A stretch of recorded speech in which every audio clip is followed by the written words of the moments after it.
నిష్ప్రయోజనకరమైనటువంటి మమ్మను విశ్వాస ప్రయోజకత్వంలోనికి నడిపించి మమ్మను స్థిరులను కదలని వారుగా మలుచుమని సమస్త మహిమ ఘనత ప్రభావం మీరే పొందమని యేసయ్య నామమున ప్రార్థించి వేడుకొనుచున్నాను తండ్రి, ఆమేన్. దేవునికి మహిమ కలుగునుగాక. దేవుని ప్రేమించి ఆయన పరిశుద్ధ సన్నిధిని చేరువచ్చిన ప్రియ విశ్వాసులందరికీ మన ప్రభువును పరిరక్షకుడైన యేసుక్రీస్తు వారి ప్రశస్తమైన పరిశుద్ధమైనటువంటి నామంలో శుభాలు తెలియజేస్తున్నాను. ప్రియులారా, దేవుని మహాకృపను బట్టి 28 దినాలు ఈ విశ్వాస యాత్రలు మనం ప్రయాణించాం. మరి ఎంతమంది విశ్వాసాలు కదిలించబడ్డాయో, ఎన్ని విశ్వాసాలు బలపరచబడ్డాయో, ఎంతవరకు మనము విశ్వాసములో నాటబడ్డాము, ఎంతవరకు విశ్వాసపు అంకురము మొలిచిందో, ఎంతవరకు అది పెరిగి పెద్దయి మొక్కై వృక్షమై చిగురించి పుష్పించి ఫలించిందో తెలియదు. కానీ మరి ఒక మారు ఈ విశ్వాస ప్రయాణములో మనము విసిగిపోకుండా ఉండడానికి ఈరోజు ఏర్పాటు చేయబడిన దైవ లేఖన భాగాలు యెషయా గ్రంథం 61వ అధ్యాయము మొదటి 8 వచనాలు, లూకాసు వార్త 18వ అధ్యాయం మొదటి 8 వచనాలు మనము ఈనాటి ధ్యానము కొరకు చదువుకున్నాం. అంశము విసుకని విశ్వాసం. మూలవాక్యము లూకాసు వార్త 18వ అధ్యాయము మొదటి వచనమును అదేవిధంగా 8వ వచనం కూడా మనం చదువుకుందాం. వారు విసుకక నిత్యము ప్రార్థన చేయుచుండవలనని అనుటకు ఆయన వారితో ఈ ఉపమానము చెప్పాను. ఆయన వారికి త్వరగా న్యాయము తీర్చును, వారి విషయమే కదా ఆయన దీర్ఘశాంతము చూపుచున్నాడని మీతో చెప్పుచున్నాను. ఆయనను మనుష్య కుమారుడు వచ్చినప్పుడు ఆయన భూమి మీదను విశ్వాసము కనుగొనున్నా. నిజానికి ఈ ఉపమానం యేసుక్రీస్తు ప్రభువారు వారు విసుకక ప్రార్థన చేయవలనని చెప్పడం చాలా స్పష్టంగా మనం అక్కడ గమనిస్తున్నాం. కానీ విసుకక ప్రార్థన చేయాలంటే మనము కలిగి ఉండాల్సినటువంటి అంశము విశ్వాసం. మన విశ్వాసము విసిగిపోతే మన హృదయం ప్రార్థన చేయడానికి అంగీకరించదు, నిరాకరిస్తుంది. కనుక మన ప్రార్థనా జీవితానికి కానీ, మనము వాక్యము చదువుకునే ఈ అనుభవానికి కానీ, మన ఆత్మీయ ప్రయాణానికి కానీ అసలు క్రైస్తవుని యొక్క ఆధారం, క్రైస్తవుని యొక్క ఉనికి, క్రైస్తవ జీవితానికి ఎప్పటికప్పుడు శక్తిని ప్రొవైడ్ చేసే చాలా ప్రధానమైన విషయం విశ్వాసం అండి. విశ్వాసము మీదే సమస్తమును నిర్మించబడుతున్నాయి, కట్టబడుతున్నాయి, బలపరచబడుతున్నాయి, పెరుగుతున్నాయి, అవి ఫలిస్తూ ఉన్నాయి. అందుకనే ఏ అంశము గురించి, ఏ ఆత్మీయ అంశము గురించి చెప్పనటువంటి ఒక స్టేట్మెంట్ పరిశుద్ధాత్ముడు ఇస్తున్నాడు. ఒకవేళ నువ్వు ప్రార్థన చేయకపోయినా ఆయన ఇష్టపడతాడేమో, ఒకవేళ వాక్యము చదవకపోయినా ఇష్టపడతాడేమో ఆయన. అంటే ఇప్పుడు మీరు చదవద్దు, ప్రార్థన చేయొద్దు అని నేను చెప్పడం కాదు. కానీ ఆయన ఇష్టపడాలి అంటే ఖచ్చితంగా ఉండాల్సింది విశ్వాసం. ఈ సీజన్లో మనం ఇప్పటికీ చాలాసార్లు అసలు మనము మూల భాగమే హెబ్రీ పత్రిక 11వ అధ్యాయం, అందులో చెప్తున్నటువంటి కీవర్డ్స్ డెఫినేషన్ ఫస్ట్ వచనంలో ఉంటుంది. విశ్వాసం అనేది నిరీక్షించబడి వాటికి నిజస్వరూపమును అదృశ్యమైన ఉన్నటకు రుచును. Definition of the faith. ఇక కీవర్డ్స్, ఆ చాప్టర్కి కీవర్డ్స్ ఏంటంటే విశ్వాసము లేకుండా దేవునికి ఇష్టడ యుండుట అసాధ్యం. ఎందుకంటే ఆయన దగ్గరికి వచ్చేవానికి అసలు ఆయన ఉన్నాడనే ఆ బేసిక్ నాలెడ్జ్ ఉండాలి కదా. ఆయన ఉన్నాడు అన్నటువంటి బేసిక్ నాలెడ్జే విశ్వాసం. అది లేకపోతే మనం ఏం చేసినా వ్యర్థమే. అది లేకపోతే మనం ఏం చేసినా వ్యర్థమే. అందుకనే ఆ జాబితా అంతా కూడా దేవునికి ఇష్టలైనటువంటి బిడ్డలు కనబడుతున్నారు.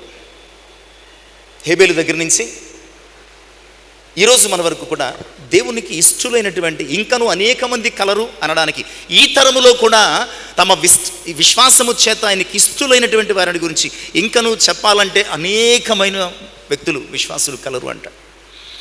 సో ప్రియులారా, క్రైస్తవుని యొక్క ఆరంభము విశ్వాసమే, ఆధారం కూడా విశ్వాసమే. క్రైస్తవుని యొక్క వెపన్ కూడా విశ్వాసం. కనుక ఈ విశ్వాసాన్ని గురించి ఈరోజు మనము ధ్యానం చేద్దాం. ఇక్కడ ప్రభువు చెబుతున్నటువంటి ఈ ఉపమానములో విసుకక ప్రార్థన చేయడానికి కూడా అవసరమైనది విశ్వాసం. ఎందుకంటే ఆమె విశ్వాసం, ఆమె ప్రార్థనా జీవితంలో విశ్వాసం ఎలాంటిదంటే, దేవుని మీద నాకు ఉన్నటువంటి విశ్వాసం చేత ఒక అన్యాయస్తుని చేత కూడా న్యాయం చేయించగలను. ఇది అల్టిమేట్ థింగ్ అనమాట. నీకు విశ్వాసం ఉంటే అన్యాయస్తుడైనటువంటి వ్యక్తిని కూడా న్యాయవంతునిగా చేసేయగలవు. భయంకరమైనటువంటి వ్యక్తిని కూడా నువ్వు దేవునికి భయపడేవానిగా చేసేయగలవు. ఘోరమైనటువంటి పాపిని కూడా ఆయన పరిశుద్ధ సన్నిధానంలో ఒక స్థానాన్ని మనం ఇవ్వగలం. సో విశ్వాసము చేయలేని కార్యము ఈ విశ్వమందు ఏమీ కూడా లేదు అన్న సంగతి పలుమార్లు మనం ధ్యానిస్తున్నాం. వాక్యములు ప్రస్ఫుటంగా నొక్కి ఆయన జ్ఞాపకము చేస్తున్నారు. కనుక ఈరోజు ఒక విధవరాలి విశ్వాసం, మనం సాధారణంగా పేద విధవరాలు అంటాం. సో ఏమో ఆమె రిచ్ అయి ఉండొచ్చు కూడా. ఎందుకంటే ఆమె ఏదో ఒక ఆస్తిని గురించో ఏదో ఒక సమస్యల గురించి తన ప్రతివాదితో వివాదం ఏర్పడినందున న్యాయాధిపతి దగ్గరికి వచ్చిందనమాట అండి. బహుశా ఆమెకి ఆస్తి ఉండవచ్చు. విధవరాలు అనగానే ఒకవేళ అన్నీ ఉన్నప్పటికీ ఏమీ లేనటువంటి పేదరాలి, ఏ ఆధారం లేనటువంటి వ్యక్తి. ఒక దేవుడు తప్ప అలాంటి వారి పక్షంగా ఈ లోకంలో ఎవరు కూడా పోరాడే పరిస్థితి లేదు. ప్రియులారా, అలాంటి ఒక విశ్వాసాన్ని గురించి, నిజానికి ఇది ప్రార్థనకు సంబంధించిందైనా ఆ ప్రార్థనకు కూడా ఆధారం ఆమెలో ఉన్నటువంటి విశ్వాసమే. కనుక ఈమె ఇలాంటి ఒక ప్రార్థన చేయడానికి ఆమెకున్నటువంటి విశ్వాసం, అందులో ఉన్నటువంటి విసుగనేటువంటి అనుభవం మనం చూస్తాం. విశ్వాసం అనే ఈ అంశంలో విసిగిపోతే అది విశ్వాసం అవ్వదు. విసిగిపోతే అసలు విశ్వాసము అనే క్రమంలో, విశ్వాసం అనే అంశంలో విసుపుదలకు తావేలేదు. ఎందుకంటే విశ్వాసం యొక్క ప్రథమ లక్షణం, నువ్వు ఏదైతే అవుతుంది లేదా అవ్వాలని విశ్వసిస్తున్నావో అది అయ్యే వరకు విశ్వాసాన్ని వేడక పోరాడమే. నువ్వు ఏదైతే టార్గెట్ పెట్టుకున్నావో, ఏదైతే జరగాలనుకున్నావో, ఏదైతే సాధించాలనుకున్నావో, ఏదైతే దేవుడు నీకు అనుగ్రహించాలనుకున్నావో అది నీ జీవితంలో నువ్వు పొందుకునే వరకు కూడా జరిపే ఓ పోరాటమే విశ్వాసం. ఇక్కడ అలాంటి ఒక విసుగని అద్భుతమైనటువంటి విశ్వాసం మనకి కనబడుతుంది. ఈమె సోషల్ స్టేటస్ ఒక విధవరాలు, బట్ విశ్వాసం అందు మాత్రం ఈమె విశ్వాసమునకు కర్త అయిన భర్తను కలిగిన స్త్రీ. అర్థమవుతుందా? ఈమె సోషల్ స్టేటస్ ఏంటండి? ఒక విధవరాలు, అంతే కదా, ఒక విధవరాలు. బట్ ఈమె యొక్క స్పిరిచువల్ స్టేటస్ ఏంటో తెలుసా? ఆమె సామాజికంగా విధవరాలైన విశ్వాసమునకు కర్త అయినటువంటి భర్తను కలిగిన ఒక పుణ్యస్త్రీగా మనం ఖచ్చితంగా జ్ఞాపకం చేసుకోవాలి. ఎందుకంటే నిన్ను సృష్టించిన వాడు నీకు భర్త అయి ఉన్నాడు అని నీవు విశ్వసించగలిగితే ఆయన ఆదరణ చేత నువ్వు ఏదైనా జయించగలవు, ఏదైనా సాధించగలవు, ఏదైనా ఛేదించగలవు, ఏదైనా నీ జీవితంలో మరి సాధ్యమవుతుంది అన్న విషయాన్ని దేవుని యొక్క వాక్యం ద్వారా ఈరోజు మనం తెలుసుకోవడానికి, మన విశ్వాసాన్ని పెంపొందించుకోవడానికి సిద్ధపడదాం. ఒకవేళ ఈమె భౌతికంగా సమృద్ధి కలిగిందో లేదో తెలియదు, కానీ విశ్వాస విషయంలో మాత్రం ఈమె సంపన్నురాలు, చాలా సమృద్ధి కలిగినటువంటి వ్యక్తిగా. ఈరోజు క్రైస్తవులంగా మనము ఒకవేళ పెద్దగా లేకపోయినా మన అవసరతల రీత్యా మనము సంపన్నులమే కదండి. ఒకప్పుడు మన జీవితాలు ఎలాగ ఉండేయంటే, సమాజంలో చాలామంది ఒక్క పూట కూటి కొరకు ప్రయాసపడేవారు. ఒక్క రోజులో ఒక్క పూటైనా భోజనం ఉంటే చాలు అనే పరిస్థితి. ఈరోజు ఒక్క పూట కూడా వండుకోకుండా 3 పూటలు బయట తినే పరిస్థితి వచ్చింది. అందుకనే బయట బోల్డ్ అని ఫుడ్ కోర్ట్స్ వచ్చినాయి.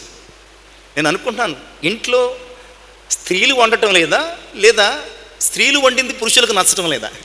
ఇది ఒక పెద్ద ఛేదించలేనటువంటి ప్రశ్న. లేకపోతే అసలు నేను వచ్చేటప్పటికి ఇంట్లో ఉండాలంటే భయం వేసేది. 6 అయితే అప్పుడు మాకు వాల్ కూడా ఉండేది కదా రోడ్డు వైపు.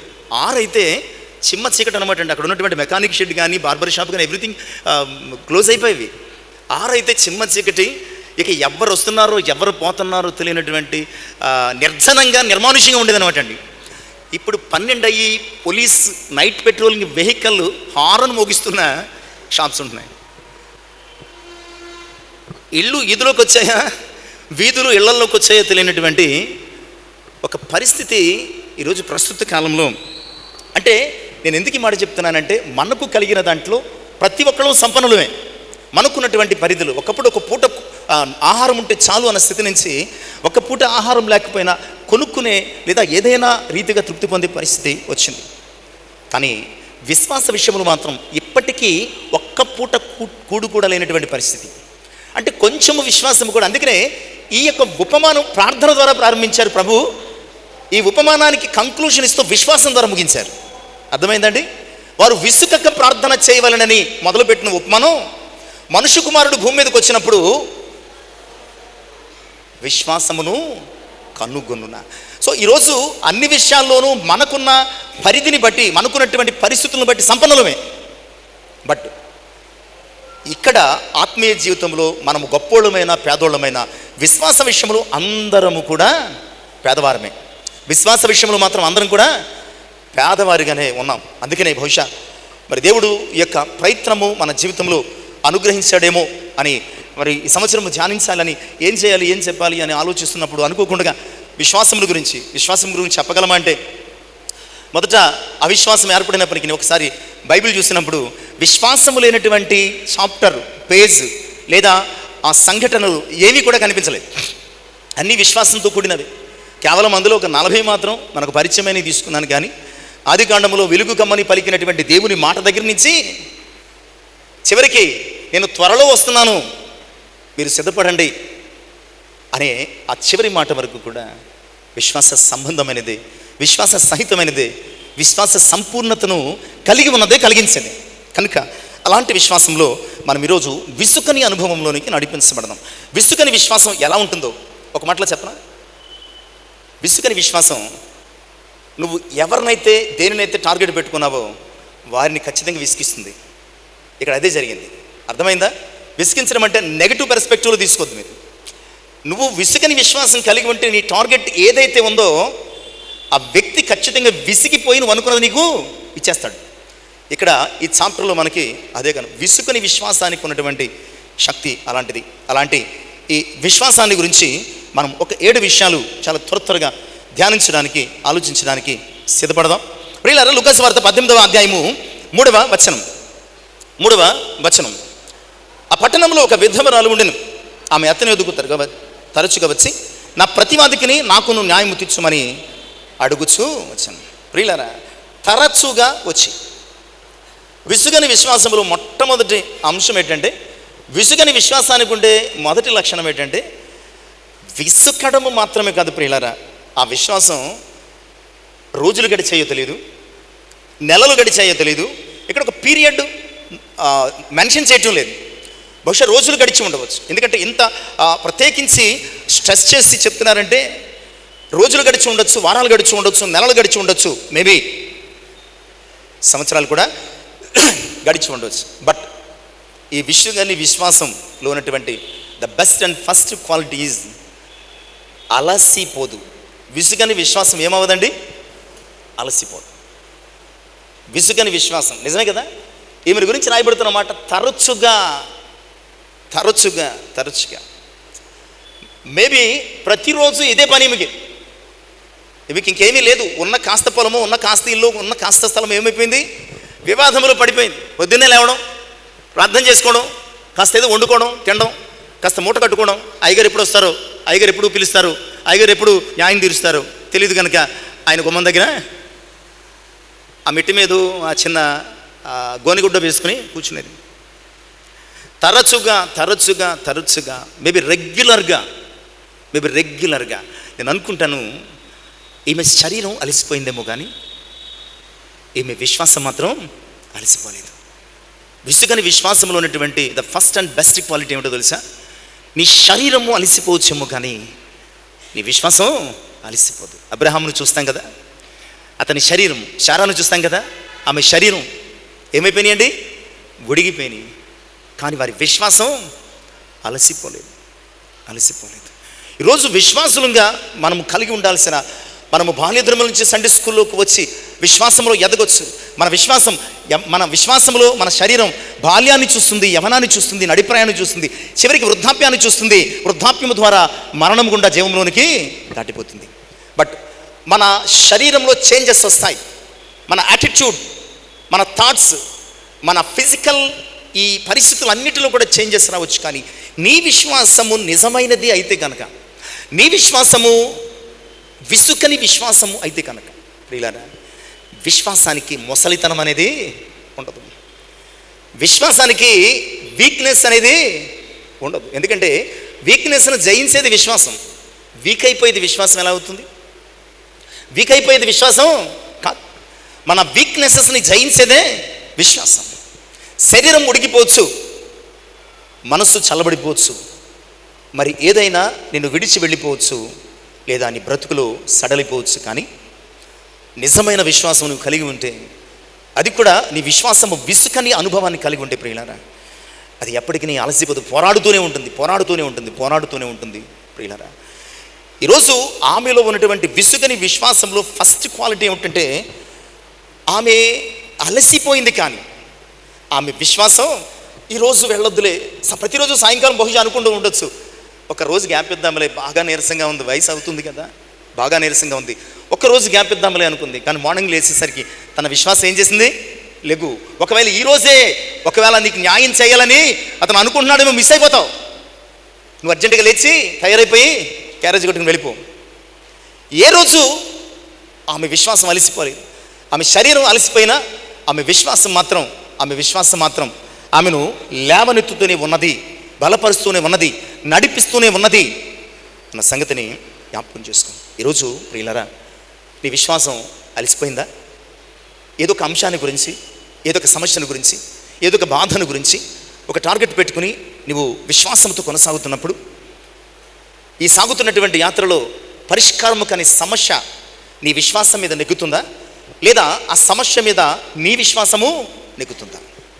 దానిని బట్టి నీ యొక్క రిజల్ట్ అనేది ఉంటుంది. సమస్య ఓడిపోయింది కానీ మీ విశ్వాసం ఓడిపోయింది. సమస్య సన్నగిల్లిపోయింది కానీ మీ విశ్వాసం సన్నగిల్లిపోలేదు. అందుకనే ఈ విసుగని విశ్వాసంలో ఈమె మొట్టమొదటి అనుభవము అలసిపోలేదు. ఏళ్ళు గడిచిపోతున్నాయి, అలసిపోలేదు. ఇది పేతురు జీవితంలో కూడా మనం చూస్తాం.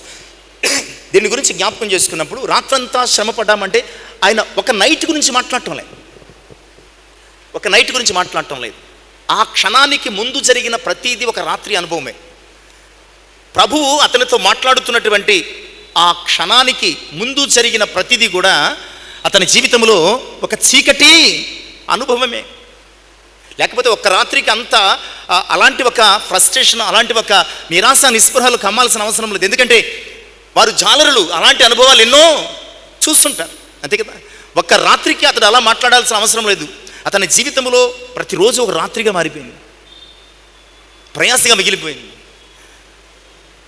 అతడు శారీరకంగా మానసికంగా అలసిపోయి వెళ్ళిపోతున్నాడు అనమాట. అలాంటి వ్యక్తిని పట్టుకొచ్చి అలా ఏమన్నాడు.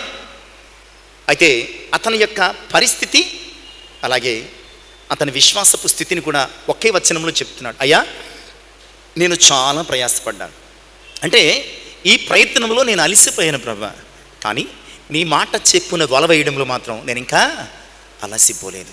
సో ఫిజికల్లీ నేను చాలా అలసిపోయాను, కానీ ఫెయిత్ఫుల్లీ నేను ఇంకొక ప్రయత్నం చేస్తాను. అతడు శారీరకంగా అలసిపోయాడు, ఎందుకంటే రాత్రంతా ప్రయాసపడ్డాడు, నిద్ర లేకుండా. బహుశా వల ఎలా వేస్తారండి? మనం అనుకున్నంత సులువు కాదు, చేపలు తిన్నంత సులువు కాదు చేపలు పట్టడం. అంత పెద్ద వలను ఒక్క ఉదుటను వేస్తే చాలా ఒక కళాత్మకంగా పడుతుందండి వల. ఎప్పుడైనా వల వేయడం చూసారా?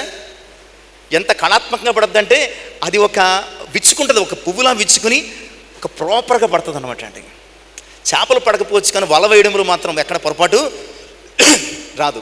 రాత్రంతా అలాంటి ఒక బరువైన వల వేసిన వల అది తేలిగ్గా ఉంటుంది. కిందకి దిగడానికి బరువైనటువంటివి కొన్ని సాధనాలు కడతారు వాటికి. అలాంటి వల రాత్రంతా వేయడం అంటే ఎలా ఉంటుంది? మోకరించడానికి మోకాళ్ళు నొప్పులు మనకి. కానీ వల వేసి వేసి వేసి జబ్బలు పులిసిపోయినాయండి, శరీరం అలసిపోయింది, శక్తి సన్నగిలిపోయింది, బట్ విశ్వాసం మాత్రం అలసిపోలేదు. అందుకని అంటున్నాడు, నువ్వు చెప్పావు కనుక ప్రభువా ఇంకో ప్రయత్నం చేస్తాను. నేను అలసిపోయాను కానీ ప్రభువా నా విశ్వాసం అలసిపోలేదు. నీ విశ్వాసం అలసిపోకుండా ఉంటే కనుక ఆశీర్వాదాలు వెనువెంట నీ జీవితంలోనికి వస్తాయి. అలసిపోని విశ్వాసముతో చేసిన ఆ ప్రయత్నములు రాత్రంతా ప్రయాసపడిన పడని ఆశీర్వాదాలు పడ్డాయనమాట అండి. రాత్రంతా ప్రయాసపడిన, చూడండి మీరు ఒకసారి సముద్రం ఒడికి వెళ్ళి ఏ జాలరి దోణినైనా నావనైనా బోటునైనా చూడండి, నిండుదలతో వచ్చింది ఏది ఉండదు. కొన్ని పడతాయి, ఒక పావు వంతు, ఒక అర్ధవంతు, ముప్పాతికి వంతు నిండితే తప్ప పొర్లిపోయేంత ఇంకో నామను పిలిచేంత ఏమీ ఇక్కడ పడిపోవు. ఏదో ఒక పాయింట్ దగ్గర వాడు సాటిస్ఫై వచ్చేస్తాడు. బట్ ఇక్కడ అలసిపోని పేతురు తన విశ్వాసముతో అనేక ఆశీర్వాదాలు, అనేక దీవెనలు పొందుకున్నారు. ఈమె కూడా అలసిపోని విశ్వాసంతో విజయాన్ని సాధించినట్లుగా మనం చూస్తున్నాం. ఈరోజు మనము ఎలాంటి అనుభవాన్ని కలిగి ఉన్నాం ఆలోచించండి. విశ్వాస ప్రయాణంలో అలసిపోతున్నామా? ఇక చాలే, ఇక జరగదు, ఇక అవ్వదు అని మనము ఆగిపోతున్నామా? లేదా ఇంకా ముందుకు సాగిపోయే వారంగా ఉన్నామా? ఆలోచించండి. ఆదికాండం 25వ అధ్యాయం 29వ వచనం. ఆదికాండం 25వ అధ్యాయము 29వ వచనాన్ని మనం చదువుకుందాం. ఒకనాడు యాకోబు కలుగుర వంటకు వండుకొని వచ్చుండగా ఏసావు ఆలస్యన వాడై. అలసిపోవడం అవిశ్వాస యొక్క లక్షణం. ఏసావు దేనికి సాదృశ్యం? అవిశ్వాసానికి, అవిధేయతకు సాదృశ్యం. అలసిపోవడం అనేది అవిశ్వాస లక్షణం. అలసిపోకుండా సాగిపోవడం అనేది విశ్వాస యొక్క లక్షణం. ఇక్కడ ఆ విధవరాలు, ఆ స్త్రీ, ఆ తల్లి శారీరకంగా అలసిపోయింది కానీ ఆమె విశ్వాస విషయంలో అలసిపోరు. ఎందుకంటే ఆమె విశ్వాసము ఎవరి కొరకు ఎదురు చూస్తుంది? ఎవరి కొరకు ఎదురు చూస్తుంది? ఈ వర్డ్ రాగానే మీకు ఆటోమేటిక్గా ఒక ఫ్లోలో వచ్చేయాలి. కొన్ని వందల వేల సార్లు వినేసి ఉంటాం. ఇది 40వ అధ్యాయం 31వ వచనం యెషయా గ్రంథం. యెహోవా కొరకు ఎదురు చూచువారు నూతన బలము పొందుదురు. ఆగిపోయారే? యెహోవా కొరకు ఎదురు చూచేవారు నూతన బలం పొందుదురు. వారు అలయక పరిగెత్తుదురు, సమస్యలక పక్షిరాజు వలె రెక్కలు చాచి ఎగురుతారటండి. యెహోవా కొరకు ఎదురు చూచేవారు పక్షిరాజు వలె రెక్కలు చాచి ఎగురుతారు, అలయక పరిగెత్తుతారు, సమస్యలక నడిచిపోతారు. సో ఈమె విశ్వాసమునకు కర్త అయిన దేవుని మీద ఉంది. ఆయన వైపు చూస్తూ తన విశ్వాస ప్రయత్నాన్ని సాగిస్తుంది కనుక శరీరం అలసిపోయినా ఆమె ఇంకా విశ్వాసంలో ఏమవుతుందండి? ఆమె విశ్వాసంలో పక్షిరాజు వలె రెక్కలు చాచి ఎగిరి ఇంకా పైకి వెళ్తుంది. పైకి వెళ్తున్న కొద్దీ ఏమవుతుంది?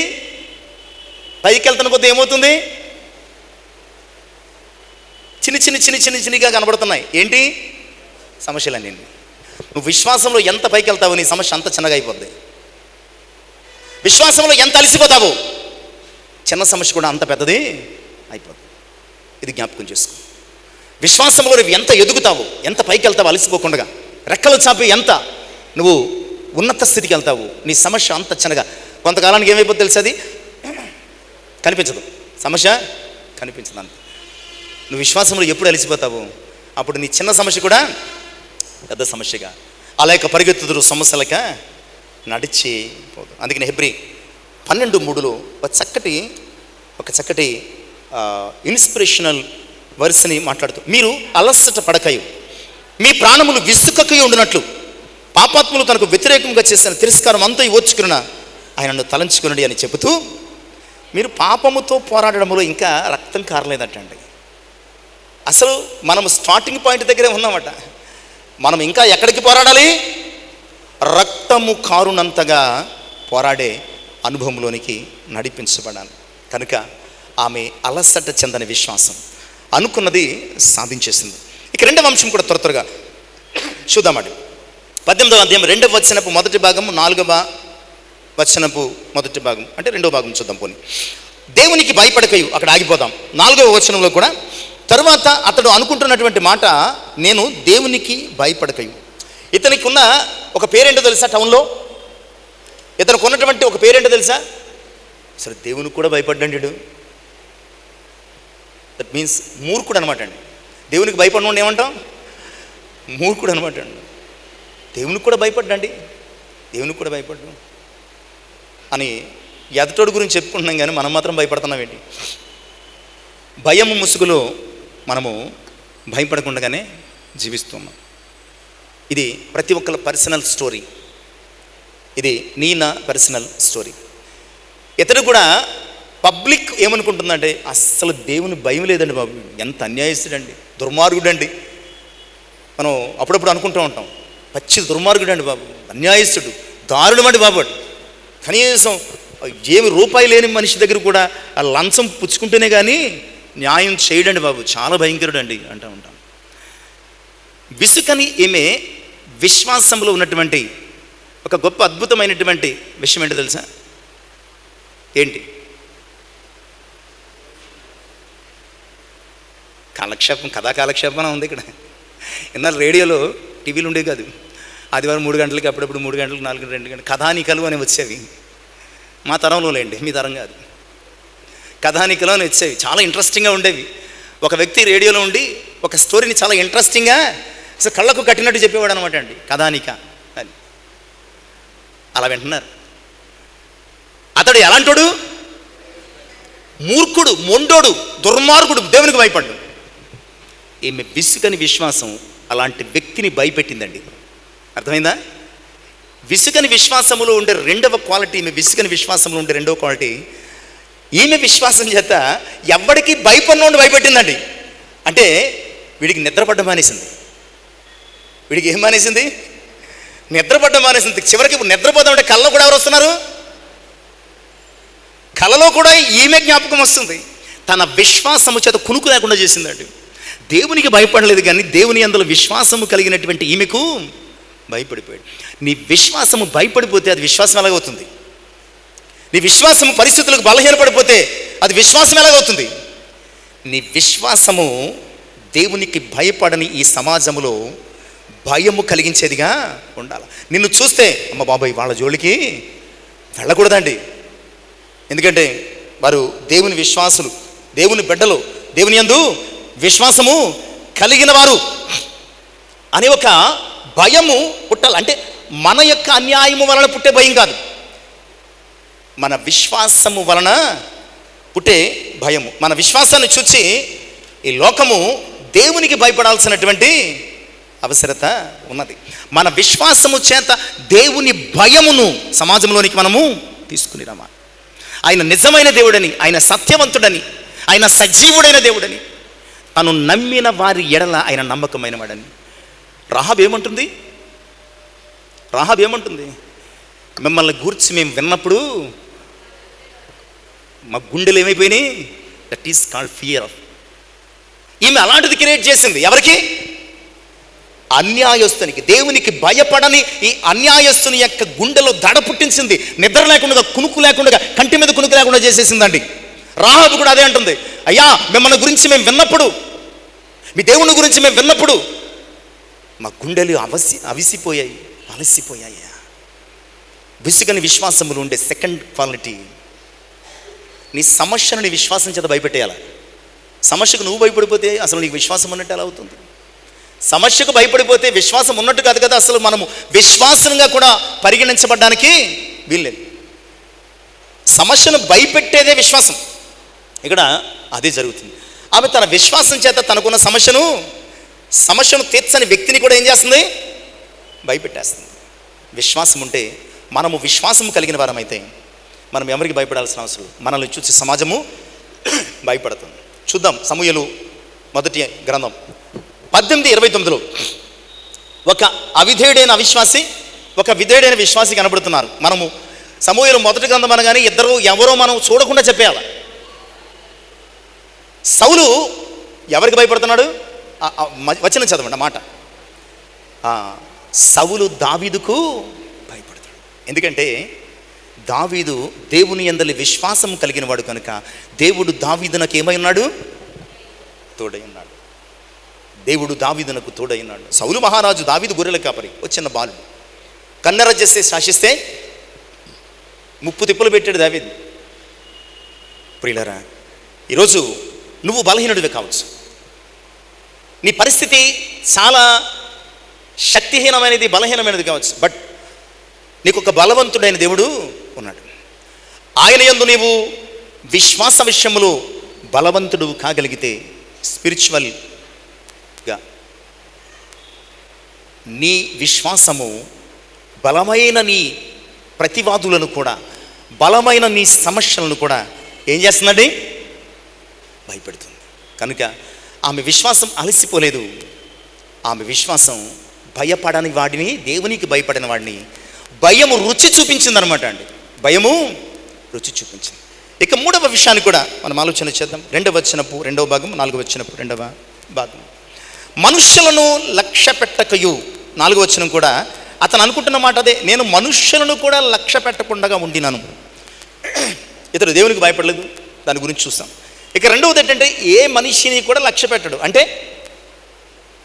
లక్ష్య పెట్టడు అంటే లెక్క చేయడు, డోంట్ కేర్, ఎవడైతే నాకేంటి అన్న టైప్ అనమాట. Don't care. అసలు మనుషుల్ని లెక్క పెట్టడంటే ఇక భర్త లేని ఈమెను పట్టించుకుంటాడా? సమాజంలో ఉన్నటువంటి ఏ మనిషిని కూడా లెక్క చేయడు. నువ్వు ఎవడవైతే నాకెందుకనే టైప్ అనమాట. నువ్వు ఎవడవైతే నాకెందుకన్న టైప్. అలాంటి ఈ వ్యక్తి, ఒక విధవరాల్ని, భర్త లేని వ్యక్తిని, సమాజంలో ఎలాంటి స్టేటస్ లేనటువంటి వ్యక్తిని, ఎలాంటి ఆధారము లేనటువంటి వ్యక్తిని, ఎలాంటి బలము లేనటువంటి వ్యక్తిని ఆమె పక్షంగా ఎవరు వస్తారు చెప్పండి? ఎవరు రారు. ఎవరు రాని ఏ ఆధారము లేనటువంటి ఒక వ్యక్తిని ఎలా లక్ష్య పెడతాడు అనుకుంటున్నారు? ఎలా లక్ష్య పెడతారనుకుంటున్నారు? నువ్వు వ్యక్తివైతే నేను ఎవడో లక్ష్య పెట్టడు. కానీ నువ్వు గమనించాల్సిన విషయం, నీవు ఒక విశ్వాసపు శక్తివి. ఎప్పుడు కూడా యేసుక్రీస్తునందు రక్తముతో విమోచించబడిన సంఘము, యాజ్ ఇండివిజువల్ పర్సన్గా కూడా నువ్వు ఆలోచించాల్సిన విషయం ఏంటంటే, నువ్వు క్రీస్తు రక్తములో విమోచించబడిన తర్వాత నువ్వు ఒక వ్యక్తివి కాదు, నువ్వు ఒక విశ్వాసపు శక్తివి అని జ్ఞాపకం చేస్తావు. అప్పుడు ప్రపంచము నీ వైపు తిప్పబడుతుందన్నమాట. ప్రపంచానికి నువ్వు విశ్వాసము లేనప్పుడు లెక్కలేని వ్యక్తివి. కానీ నువ్వు ఎప్పుడు విశ్వాసములోనికి నడిపించబడతావో ప్రపంచం నీ వైపు మళ్ళుతుంది, తిరుగుతుంది. ఇక్కడ అదే జరుగుతుంది. అసలు ఎవరిని రెక్లెస్నెస్ అనమాట అండి. ఒక రకంగా ఎలాంటి వ్యక్తులు ఏమంటామంటే హెడ్ స్ట్రాంగ్ పర్సన్ అనమాట అండి.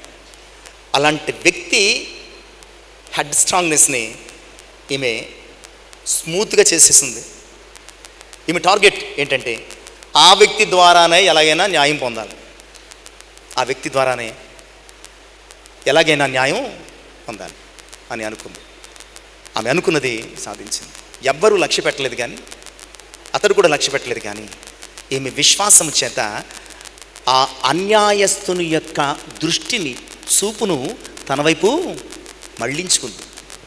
విశ్వాసానికి ఉండే గొప్ప లక్షణం ఏంటంటే, అలక్ష్యము చేసేవారు లేదా నిర్లక్ష్యము చేసేవారి యొక్క దృష్టిని నీ వైపు మళ్ళిస్తుంది అనమాట. నిన్ను నిర్లక్ష్యము చేసేవారు సైతము నీ వైపు చూచేలాగా దృష్టిని మళ్ళిస్తుంది. విశ్వాసానికి ఉన్నటువంటి పవర్ అలాంటిది, విశ్వాసానికి ఉన్నటువంటి శక్తి అలాంటిది.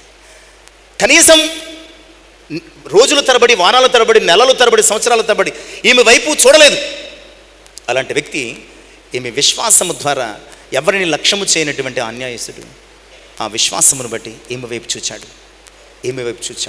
ఎటు చూసినా ఏమే కనబడుతుంది. ఏదో కళ్ళు మూసినా కళ్ళు తెరిచినా నువ్వే అన్నట్టుగా ఈమె విశ్వాసం అతని చుట్టూ రౌండప్ చేసిందనమాట అండి. ఇక దీనితోనూ రౌండప్ చేయడం మనం అక్కడెక్కడ వింటామేమో, కానీ ఈమె తన విశ్వాసం చేత ఇతన్ని రౌండప్ చేసింది. ముందు చూసినా, వెనక చూసినా, పైన చూసినా, కింద చూసినా, కల్లో చూసినా, మెలకువలో చూసినా ఈమె కనబడుతుంది. ఆమె టార్గెట్ అతను. వెంటనే లక్ష్యం చేశాడు. అతను అంటున్నాడు, నేను మనుషుల్ని లక్ష్య పెట్టను కదా, అలాంటిది ఈమె చాలా నన్ను డిస్టర్బ్ చేస్తుంది. నిజమే. విసుకని విశ్వాసానికి ఉండే మూడవ లక్షణము, నీ విశ్వాసము లోకానికి లక్ష్యం కావాలి. అది లక్ష్య పెట్టని వారిని సహితము లక్ష్య పెట్టేలా చేసేదే విశ్వాసం. నిన్ను పట్టించుకోనోని సహితము పట్టించుకునేటట్టు చేసేది. నిన్ను నిర్లక్ష్యము చేసేవాడు నీ వైపు తిరిగి చూచేలాగా చేసుకునేది విశ్వాసం. కనుక అలాంటి అనుభవంలోనికి నడిపించు. ఇక 4వది, విసుగని ఈమె విశ్వాసం చేసిన 4వ అద్భుతమైన చర్య ఏంటంటే 18వ అధ్యాయం 5వ వచనపు మొదటి భాగం. ఈ విధవరాలు నన్ను తొందర పెట్టింది. విసుగని విశ్వాసానికి ఉండే 4వ లక్షణం ఏంటంటే తొందర పెడుతుంది అనమాట అండి. ఏం చేస్తుంది? అసలు ఇతడు ఒక రాతితో సమానం అనమాట. దేనికి కదలడు, దేనికి అతని టార్గెట్ అతను అనుకున్నది ఇచ్చే వరకు ఫైల్ కదలదు అనమాట అండి. చాలామంది ఉంటారు. చాలా విచారకరమైన విషయం ఏంటంటే సోకాల్డ్ క్రిస్టియన్స్ కూడా ఉంటారు. చెయ్యి తడపందే ఫైలు కదపని వ్యక్తులు సోకాల్డ్ క్రిస్టియన్స్ ఉంటారు. క్రిస్టియన్ ఎంప్లాయీస్ లేదా ఆఫీసర్స్ ఉంటారు. తెలుసలేదు, వాళ్ళకి అందాల్సింది అందకపోతే నేను కూడా క్రిస్టియన్ నేనండి అయితే ఎవడకు కావాలా అన్నట్టు ఉంటుంది అనమాట వ్యవహారం. ఇతను కూడా అలాంటి చెయ్యి తడుపుందే, అతను అనుకున్నది ఇవ్వందే ఫైలు కదలదనమాట అండి. అసలు దేనికి లెక్క చేయడు, తొందరపడ్డు, కలవరపడ్డు, డిస్టర్బ్ కాడు. అయితే ఏంటి అన్నట్టు ఉంటుంది అనమాట. అలాంటి ఒక రాతి వంటి కఠినమైనటువంటి వ్యక్తిని ఏమి విశ్వాసం ఏం చేసిందండి? తొందర పెట్టింది. దట్ మీన్స్ కలవరపరిచింది అనమాట అండి. విసుకని విశ్వాసం చేసే 4వ పని కఠినమైన వ్యక్తులను కూడా ఏం చేస్తున్నది? కలవరపరుస్తుంది. కఠినమైన వ్యక్తులను కూడా కలవరపరుస్తుంది. ఈరోజు సమస్యకు నువ్వు కలవరపడిపోతే నువ్వు విశ్వాసం ఎలాగవుతావు? సమస్యను నువ్వు కలవర పెట్టాలి కదా, అది కదా విశ్వాస యొక్క లక్షణం. ఎందుకంటే యెషయా గ్రంథము 28వ అధ్యాయం 16వ వచనములో చివరి భాగంలో సియోనులో మూలనాతిని వేసిన వాడు నేనే అని చెబుతూ అక్కడ విశ్వసించేవాడు ఏమవడటండి? విశ్వసించేవాడు కలవరపడటండి. విశ్వసించేవాడు కలవరపడ్డట. అందుకనే రోజులు గడిచిపోతున్నాయి, సమస్య పెరిగిపోతుంది, ప్రతివాది ఎప్పటికప్పుడు శారీరకంగా మానసికంగా దాడులు చేస్తున్నాడు అని తొందరపడలేదు, కలవరపడలేదు. ఎవరు? ఈ విశ్వాసము కలిగిన స్త్రీ. బట్ ఆమె తన విశ్వాసము చేత కఠినుడైనటువంటి ఆ న్యాయాధిపతిని తొందర పెట్టింది, కలవరపరిచింది, అతన్ని చాలా డిస్టర్బ్ చేసింది. ఈరోజు నీకు విశ్వాసం ఉంటే నీ సమస్య కాదు, సమస్యకు కారణమైన వ్యక్తులు కూడా కలవరా పడతారు. విశ్వాసం లేకపోతే చిన్న ఆకు మెదిలిన నువ్వు కంగారు పడే ప్రమాదం. విశ్వాసానికి ఉన్నటువంటి శక్తి, ముఖ్యంగా విసుగని విశ్వాసానికి ఉన్న శక్తి అలాంటిది. నువ్వు విసుగని విశ్వాసం కలిగి ఉంటే కనుక నీ సమస్య కలవరపడుతుంది. కఠినమైనటువంటి నీ ప్రతివాదులు వారు తొందరపడే పరిస్థితులు వస్తాయి. అపొస్తలుల కార్యాల గ్రంథం 17వ అధ్యాయం 6వ వచనం. ఆ పట్టణంలో అధిపతులు కలవరపడుతున్నారు. ఆ పట్టణంలో అధిపతులు కలవరపడుతున్నారు. ఎవరి గురించి? ఈ శిష్యుల గురించి. వారికి పెట్టిన పేరేంటండి? మీరు కూర్చున్న బెంచిని మీరు ఎత్తలేరు, మనం కూర్చున్న బెంచిని మనం ఎత్తలేము. కానీ వీరట భూలోకమును తల్లకిందులు చేశారటండి. వారు క్రీస్తు యేసు మందలి విశ్వాసము చేత వారు భూలోకమును తల్లకిందులు చేశారటండి. వాళ్ళు ఎక్కడికి వెళ్తే అక్కడ చెప్పుకుంటున్న పేరేంటి? ఈ పట్టణములో ఈ న్యాయాధిపతికి ఉన్న పేరేంటి? దేవునికి భయపడక, మనుషులను లక్ష్యపెట్టక అన్యాయస్తుడైన న్యాయాధిపతి. కానీ శిష్యులకున్న పేరేంటి? వారు ఏ పట్టణానికి వెళితే ఆ పట్టణానికి వారు కలిగి ఉన్నటువంటి విశ్వాసాన్ని బట్టి వారికి పెడుతున్నటువంటి పేరు భూలోకమును తల్లకిందులు చేయవారు వచ్చుచున్నారు. ఆడాలన్నమాట అండి. ఒక్కొక్కడు గుండెలు అవిసిపోయాయి, ఒక్కొక్కడి నాడులు నరములు తెగిపోయాయి. నీ విశ్వాసం నీ సమస్యను కలవరపెట్టాలి, సమస్యకు కారణమైనటువంటి వ్యక్తులను కలవరపెట్టాలి తప్ప నువ్వు కలవరపడిపోతే అసలు నీకు విశ్వాసం ఉన్నట్టు కాదు కదా. ఏమే శరీరము ఒకవేళ వణుకుతుందేమో కానీ విశ్వాసం వణకటం లేదు. ఛాలెంజింగ్ ఫెయిత్ అనమాట. అందుకనే విసుకని తన విశ్వాసం చేత ఆమె ఆ వ్యక్తిని తొందరపెట్టింది, కలవరపెట్టింది. అతని గురించి పట్టణంలో ఉన్న అంచనాలన్నీ ఏమైపోయినాయి? ఈమె తన విశ్వాసం ద్వారా ఏం చేసింది? తల్లకిందులు చేసింది. ఆశ్చర్యపోయారు. ఒక విధవరాలు అనే ఒక ఆశ్చర్యార్థకం ప్రతి ఒక్కరి ముఖంలో కూడా కనిపించింది. అది విసుకని విశ్వాసం. 4వ లక్షణం ఏంటండి? విసుకని విశ్వాసం నీ ఎదుట ఉన్న సమస్యను తొందర పెడుతుంది, కలవర పెడుతుంది, కఠినమైన ధరని కూడా షేక్ చేస్తుంది అనమాట. ఇక 5th వన్, 5వ వచనపు 2వ భాగం. ఆమె మాటికి వచ్చి గోజాడకుండున్నట్లు, చాలండి, ఆమె మాటికి వచ్చి గోజాడకుండున్నట్లు విసుకని విశ్వాసంలో ఉన్నటువంటి ఆ బ్యూటిఫుల్ లక్షణం, ఫీచర్ ఏమిటంటే అది కట్ అయిపోదు, అంటే పెళుసుగా ఉండదు. ఎంత సాగొడితే అంత సాగుతుంది అనమాట అండి. ఎంత సాగొడితే అంత సాగుతుంది. చూడండి, మనం ఎప్పుడో ఏదో చాలా లిమిటెడ్ గోల్డ్ ఎక్కడ చూశాను నేను వీడియో, ఆ బంగారంతో ఒక 1/4 గ్రాము 100 గ్రాములు లేకపోతే కేజీ బంగారంతో చాలా కిలోమీటర్ల తీగ చేశాడు. చాలా కిలోమీటర్ల, అంటే బంగారానికి ఉన్న లక్షణం ఏంటంటే అది ఎంతైనా సన్నగా సన్నగా సన్నగా సన్నగా సన్నగా సాగిపోతుంది. నీ విశ్వాసం బంగారంతో పోల్చాడు. పరిశుద్ధాత్మ ఏం చేశాడు? సువర్ణము అగ్ని చేత పరీక్షించబడినట్లు మీ విశ్వాసము శోధనలకు నిలిచినది. పేతురు తన మొదటి పత్రిక 1:7 చదవవసరం లేదు, చూడవసరం లేదు కూడా, చాలాసార్లు చెప్పేసుకున్నాం. సువర్ణము ఎలా నిలుస్తుందో అలాగే బంగారం కూడా అలాగే నిలుస్తుంది. విశ్వాసం కూడా అలాగే నిలుస్తుంది. కనుక ఈమె తన విశ్వాసంలో ఉన్నటువంటి 5th క్వాలిటీ, ముఖ్యంగా విసుకని విశ్వాసములు ఉండాల్సినటువంటి 5th క్వాలిటీ ఏమిటంటే అది గోజాడుతూనే ఉంటుంది, గోజాడుతూనే ఉంటుంది, గోజాడుతూనే ఉంటుంది, సాగుతూనే ఉంటుంది, సాగుతూనే ఉంటుంది, వేలాడుతూనే ఉంటుంది, వేలాడుతూనే ఉంటుంది. ఓ పటానా వదిలిపెట్టదు, ఓ పటానా వదిలిపెట్టదు. చిన్నప్పుడు పిల్లలు చూస్తాం కదా, అమ్మ కొడుతున్నా నాన్న కొడుతున్నా, వాడు డిసైడ్ అయ్యాడంటే స్కూల్కి వెళ్ళకూడదని, అంతే, ఏం చేసిన ప్రయోజనం లేదు. వాడు డిసైడ్ అయ్యాడు నాకు రూపాయి కావాలంటే ఇచ్చి తీరాలంతే, వెళ్ళకూడదని వెళ్ళడం అంతే. ఇంకా నువ్వేం చేసుకో, ఇంటి చుట్టూ తిప్పికొట్టు. నా ఎక్స్పీరియన్స్ నాకు ఉంది, అందులో ఫస్ట్ పర్సన్ నేనే. ఒక్కసారి డిసైడ్ అయ్యానంటే ఏం చేసుకో, ఇంటి చుట్టూ తిప్పి చెదగొడేసేవారు, మళ్ళీ మొదటి గుమ్మం దగ్గరకు వచ్చి నిల్చోండి, అంతే. ఇంకెట్టి పరిస్థితుల్లో డిసైడ్ అయ్యాను కనుక అలిసిపోవాలి, కర్ర విరిగిపోవాలి, చేయి అలిసిపోవాలి, పక్కింటోళ్ళు జాలి పడిపోవాలి, అంతే. అది విశ్వాసం అంటే అలా కట్ అయిపోతుంది. అది కట్ అయిపోయే లక్షణం ఉండదు విశ్వాసం. నిజమైన విశ్వాసానికి కట్ అయిపోదు. అది ఇట్ విల్ బి కంటిన్యూ,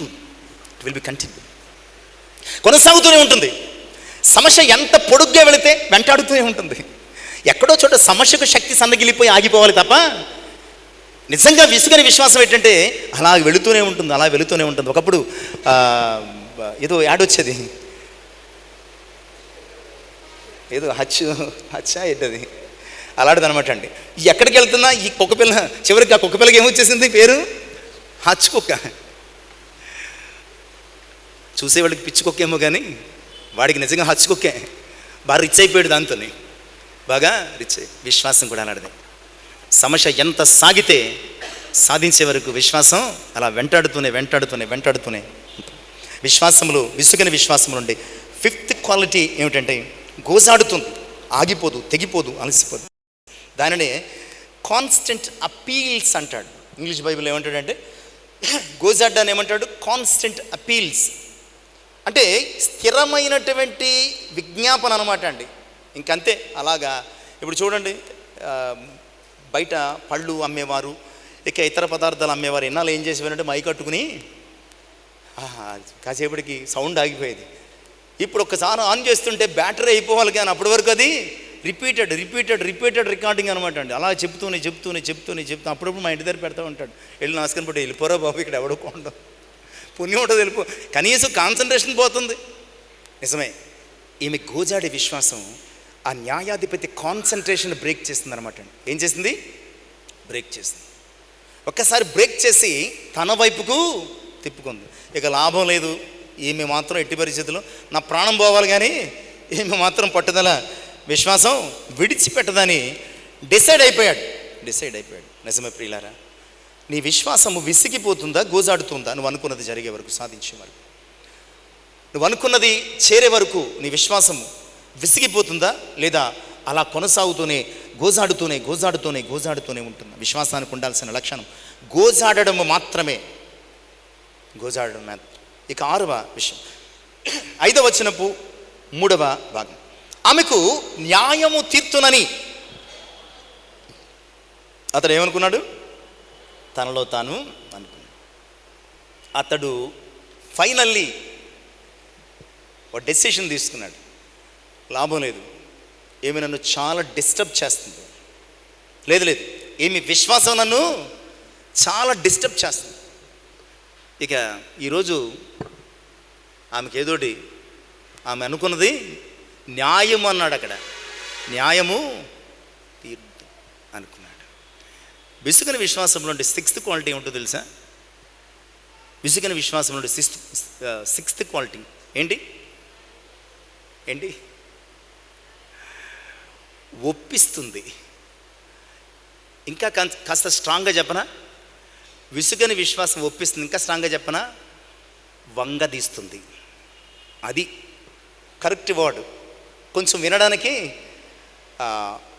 ఇబ్బందిగా ఉన్న రైట్ సెంటెన్స్, రైట్ వర్డ్ ఏంటంటే విసుగని విశ్వాసం వంగదీస్తుంది. నువ్వెంత స్ట్రాంగ్ అయినా సరే విసుగని విశ్వాసం. ఇతడు చాలా స్ట్రాంగ్, ఎవ్వడికి వంగడు లొంగడు. అసలు దేవునికి భయపడ్డంటే చూడండి, అతని గురించి ఇవ్వబడిన స్టేట్మెంట్, టెస్టిమనీ ఏమిటి? దేవునికి భయపడ్డు, ఎవరిని పట్టించుకోడు. ఇంక ఎవడేం చేస్తాడండి అనుకున్నాడు. కానీ ఒక విధవరాల విశ్వాసం వంగదీసేసింది.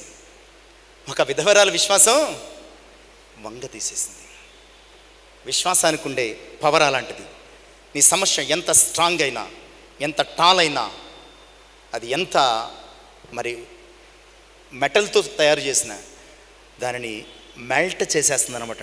విశ్వాసానికి ఉన్నటువంటి పవర్ అలాంటిది. అందుకనే సామెతల గ్రంథకర్త అద్భుతమైన ఒక సెంటెన్స్, ఒక వాక్యాన్ని రాస్తాడు. 14వ అధ్యాయం సామెతల గ్రంథం 19వ వచనం. సామెతలు 14:19 త్వరగా చదువుదాం. సెకండ్ లైన్ చదవండి చాలు. 14:19 అండి. భక్తిహీనులు నీతిమంతుల తలుపునొద్ద. భక్తిహీనుడు ఎవరిక్కడ? అన్యాయస్తుడు. నీతిమంతుడు అంటే విశ్వాస మూలంగా జీవించేవాడు. నీతిమంతుడు అంటేనే అర్థం ఏంటి? విశ్వాస మూలంగా జీవించేవాడు. భక్తిహీనుడైనటువంటి ఈ అన్యాయస్తుడైన న్యాయాధిపతి నీతిమంతురాలు అనగా విశ్వాస అయినటువంటి ఈమె తలుపు వద్దకు న్యాయాన్ని తీసుకొచ్చాడు. అమ్మ ఇదిగో నీకు నమస్కారం, ఇంక రాకే అన్నాడు. ఏమన్నాడు? అమ్మ నీకు ఒక నమస్కారం, ఇంక రాకు, ఏమన్నా ఉంటే ఎవరితోనో కబురు పెట్టు, నేను చేసి పెడతాను అన్నాడు. రాకు అంటే మాత్రమే కాదు, ఇక మీదట ఏమైనా ప్రాబ్లం వస్తే వచ్చాను కబురు పెట్టామా, నేను చేసేస్తాను. అసలు మొత్తం నా యొక్క కాన్సన్ట్రేషన్ అంతా, నా యొక్క డ్యూటీ అంతా డిస్టర్బ్ చేసి పడేసామనుకో ఈ 2, 3, 4, 5 సంవత్సరాలు అన్నాడండి. విశ్వాసం విసుక్కుండా ఉంటే నీ సమస్య ఎంత స్ట్రాంగ్ అయినా, ఎంత టాలెస్ట్ అయినా వంగి తీరాల్సిందే. ఎందుకంటే విశ్వాసం అగ్ని కంటే హీట్ని జనరేట్ చేస్తుంది అనమాట. దాని ముందు ఎలాంటి లోహమైనా వంగిపోయి తీరాల్సింది. ఇక ఫైనల్లీ 7వ అంశం చూచి ముగించుకుంది. 7వ అంశం ఏమీ లేదు చెప్పడానికి. ఏంటంటే ఒక విధవరాలి విసుగని విశ్వాసం. 3వ వచనం. ఆ పట్టణంలో ఒక విధవరాలు ఉండెను. ఆమె అతని యొద్దకు తరచుకోవచ్చు, నా ప్రతివాదికిని నాకును న్యాయము తీర్చమని అడుగుచు వచ్చాను. ఒక విధవరాలి విసుగని విశ్వాసం. ఇందాక జ్ఞాపకం చేసుకుని, విశ్వాసానికి నీ స్టేటస్తో, నీ పొజిషన్తో, సొసైటీలో నీకున్నటువంటి పరిస్థితులతో సంబంధం లేదు. నువ్వు గొప్పోడువా, బేదోడువా, నువ్వు విధవరాలువా, లేదంటే నువ్వు బలగము బంధువులు కలిగి. ఒక విధవరాలి విసుగని విశ్వాసం అని ఎందుకు మనం జ్ఞాపకం చేసుకోవాలంటే, ఈమె తన సోషల్ లైఫ్లో విసిగిపోయిందండి. తన సోషల్ లైఫ్లో విసిగిపోయింది. భర్త లేకపోవడంతో ప్రతి ఒక్కడికి టార్గెట్ అయిపోయింది. భర్త లేకపోవడంతో ఏమైపోయిందండి? ప్రతి ఒక్కడికి టార్గెట్ అయిపోయింది. ఆ పక్కన ఉన్నటువంటి దాన్ని ఆక్రమించేవాడు ఒకడు, చెత్తంతా తీసుకొచ్చి ఈమె దొడ్లో వేసేవాడు. సిచ్యువేషన్ ఎలా ఉంటుందో తెలుసు కదా మీకు. విధవరాల పక్షంగా ఎవరు పోరాడరు.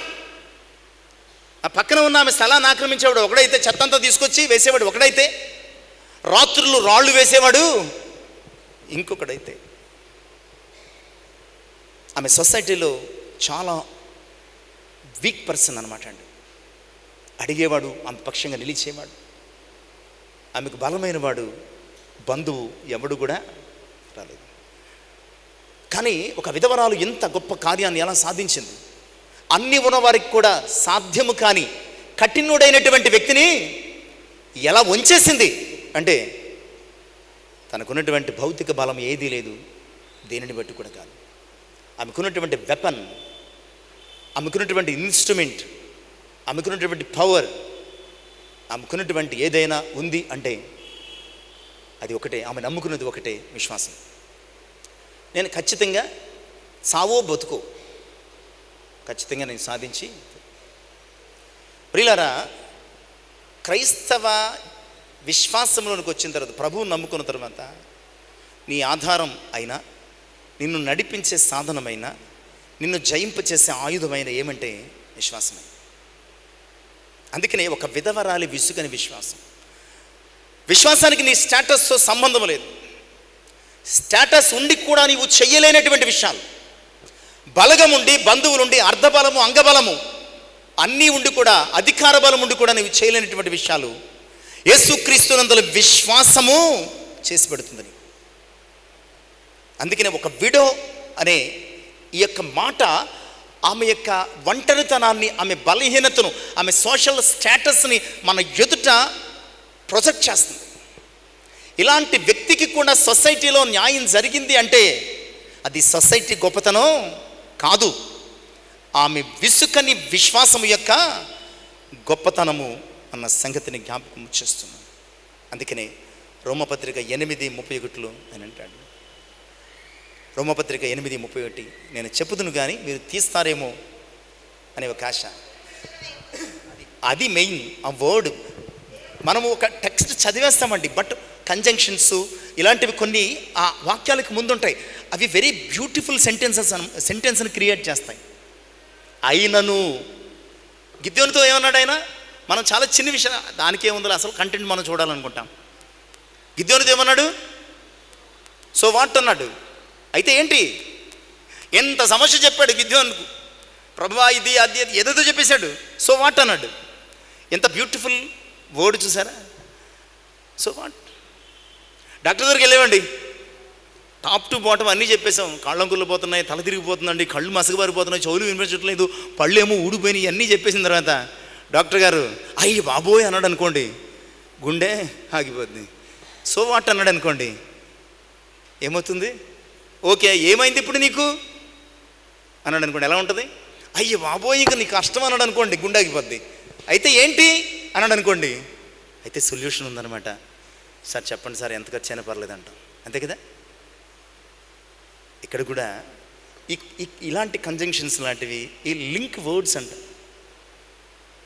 ఇట్లుండగా ఆమె ఎట్లుండగా, ఒక విధవరాలై ఉండగా, మనం ఎట్లుండగా,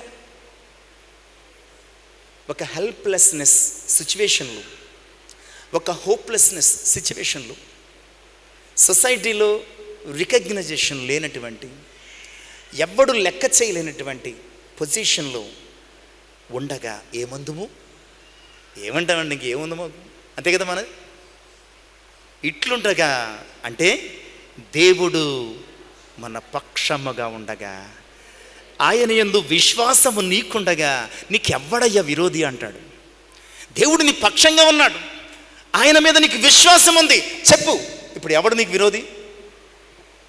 ఎరికో గోడలా, ఎర్ర సముద్రాల, ఏమైనా సరే నీ ఎదుట అయితే ఆరిపోవాలి లేదా కూలిపోవాలంతే. నీ విశ్వాసం ఉందేంటి? అయితే ఆరిపోవాలి లేదా కూలిపోవాలి, ఇంకా పారిపోవాలి. ఇట్లుండగా ఏమందుము, దేవుడు మన పక్షంగా ఉంటుండగా, ఆయన యందు విశ్వాసము మనకుంటుండగా ఎవడు విరోధి? మనకి ఎవడు విరోధి కాదు. అందరూ తోక ముడుచుకుని వెళ్ళిపోవలసింది. అందుకనే తిమోతితో అంటాడు, నా కుమారుడా, యేసుక్రీస్తునందున్న కృపచేత, కృప కదండి అంటే కృపకు ఆధారం ఏంటి? విశ్వాసమే. కృపకు ఆధారం ఏంటి? విశ్వాసం. ఆయన అందులో విశ్వాసము చేత, ఆయన అందులో విశ్వాసమును బట్టి కృపచేత మనము కనికరించబడ్డాం. ఆయన విశ్వాసమును బట్టి కృపచేత. కనుక ఫైనల్లీ ఆయన ఈ టెక్స్ట్ని కంప్లీట్ చేస్తూ 7-8 వచనాలు, దేవుడు తాను ఏర్పరచుకున్న వారి దివారాత్రములు తన గురించి మరుపెట్టి కూర్చుండగా వారికి న్యాయము తీర్చడా, ఆయన వారికి త్వరగా న్యాయము తీర్చును కదా. ఇక్కడ ఏం చెప్తాడంటే, ఇలాంటి ఒక వ్యక్తినే ఆమె తన విశ్వాసంతో మార్చుకుంది. నేను న్యాయం తీర్చేవాడిని కదా, మీకు ఆవగించేంత విశ్వాసం సరిపోతుంది, కొంచెం విశ్వాసం చాలు. మీరు ఏళ్ల తరబడి పోరాటం చేయాల్సిన అవసరం లేదు, లేదంటే గోజాడని అవసరం లేదు, ఇంకా ఏదేదో చేయవసరం లేదు. మీరు ఒక కంప్లీట్ ఫెయిత్ అనేది ప్రభు ఎడల ఉంచితే, ఎందుకు మన విశ్వాసాన్ని చాలాసార్లు ఆయన పరీక్షిస్తూ పరిశోధిస్తూ ఉంటాడంటే, మనము అటు ఇటు ఊగుతూ ఉంటామండి. అందుకనే ఆయన కొన్నిసార్లు మన విశ్వాసాన్ని స్ట్రెంగ్థన్ చేయడానికి ప్రయత్నం చేస్తాం. బట్ ఒక్కసారి మనం విశ్వాసం విషయంలో స్థిరంగా ఉంటే కనుక ఆయన మనల్ని ఎప్పుడూ తన స్నేహితులుగానే చూస్తాడు, మనల్ని ఎలాంటి ఇబ్బందికి. కనుక ప్రియులారా, ఒక అన్యాయస్తుని చేతే న్యాయం చేయించుకుంది ఈ యొక్క విధవరా. మరి న్యాయాధిపతినైనా మీరు కొంచెం విశ్వాసముతో అడిగితే నేను గొప్ప కార్యాలు చేయనా అనే ఆ స్టేట్మెంట్ని ఆయన ఇస్తాడు. కనుక ఆయన డౌట్ ఏంటంటే, నేను వచ్చేసరికి కనీసం విశ్వాసాన్ని నేను చూస్తానా? కనుక విసుగని విశ్వాసంతో ఆయన వచ్చేసరికి, అయ్యా ఇదిగో నా విశ్వాసం అని చూపించగలిగితే మనం నిజముగా ధన్యులమే. చివరిగా 61వ అధ్యాయం యెషయా గ్రంథం మనం చదువుకున్నటువంటి మొదటి భాగం. యెషయా గ్రంథము 61వ అధ్యాయము 8వ వచనము చదువుకొని ముగించు. ఎలయనగా న్యాయము చేయుట చాలండి. ఎలయనగా అతనికి ఇష్టం లేదు. ఎవరికి? అన్యాయస్తునికి ఇష్టం లేదేమో కానీ, అందుకని అంత పోరాడాల్సిన అవసరం వచ్చిందేమో కానీ, నాకైతే న్యాయం చేయడం ఇష్టం. మీరంత పోరాడాల్సిన అవసరం, జస్ట్ మీరు ఫెయిత్ కలిగి బిలీఫ్ కలిగి ఉండగలిగితే చాలు, మీకు అన్నీ నేను ప్రొవైడ్ చేస్తాను. కనుక మనము విశ్వాసులమై విసుగని విశ్వాసంతో మన జీవిత యాత్రను కొనసాగించినప్పుడు ఆయన తన విశేషమైనటువంటి కృపచేత మనల్ని ఆదరిస్తాడు, ఆదుకుంటాడు, ఆశీర్వదిస్తాడు. అట్టి అనుభవం పరిశుద్ధాత్మ కలుగుచ్చాను కాక ప్రార్థన చేసుకుని పరిశుద్ధులు అంటారు. మాతో మాట్లాడారు. నిజమేనైనా చాలాసార్లు మేము విశ్వాస ప్రయాణంలో విసిగిపోతున్నాం. 1 రోజు, 2 రోజులు, 3 రోజులు, 1 నెల, 1 సంవత్సరం అయ్యేసరికి విశ్వాసం అనేది ఒక టైం, ఒక పీరియడ్ని బట్టి జరిగేది కాదు. విశ్వాసం అనేది అది మా లైఫ్ జర్నీ కావాలి ప్రభా. జీవితం అంతా కలిగి ఉండాల్సిన, కొనసాగించాల్సిన విషయం విశ్వాసం. అది అవసరానికో అక్కడికో బలహీనతకో వాడుకునే ఒక వాడకం కాదయ్యా. అయ్యా విశ్వాసం అనేది మా నడక, విశ్వాసం అనేది మా యాటిట్యూడ్, విశ్వాసం అనేది మా ఊపిరి, విశ్వాసం అనేది మా ఆత్మీయ జీవితానికి ప్రాణం, ఆధారం.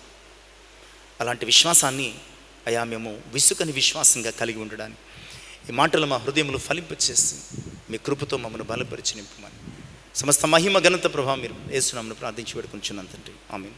దేవునికి మహిమ కలుగును గాక.